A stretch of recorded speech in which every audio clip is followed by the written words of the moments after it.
Hello guys! For today's mini vlog, magluluto po tayo ng isang masarap na sweet and sour fried fish. Yan po. At talagang matatakam po kayo dyan. Isang masarap na Filipino dish na talaga namang minsan ay nagke-crave po tayo na lutuin. Tara, samahan niyo po ako at magluto po tayo ng isang masarap na sweet and sour fish. Ayan, ipiprito ko lang po ang ating isda sa isang mainit na kawali. Pagkaprito po niyan, prepare na po tayo ng ating sweet and sour sauce.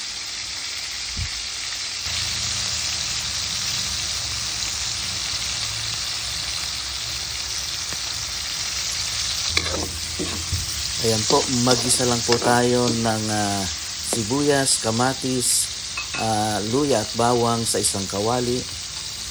Ayan, halu-haluin lang po natin yan at lalagyan po natin yan ng panimpla ng asin at paminta.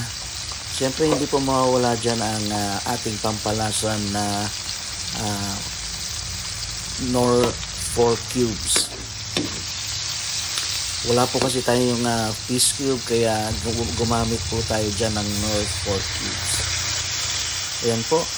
At ilalagay na po natin dyan ang ating pineapple para po sa ating pampa-sweet ng ating fish.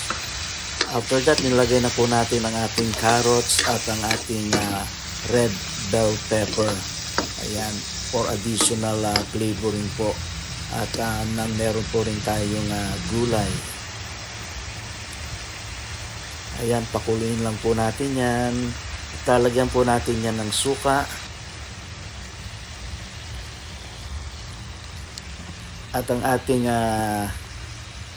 nilagay dyan ay ang mixture ng ating sauce.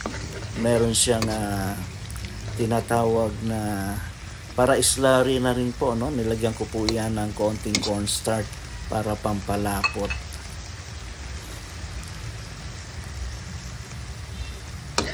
Yan, pakuluin lang po yan at after that itatambog na po natin ang ating piniritong isda. Ayan po, ready na po ang ating masarap na sweet and sour fried fish. Maraming salamat po. Thank you for watching. God bless and goodbye. Kain po tayo.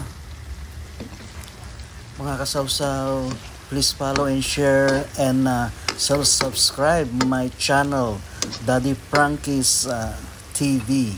Maraming salamat. Keep safe and God bless. And goodbye. Happy lang. See you on my next vlog.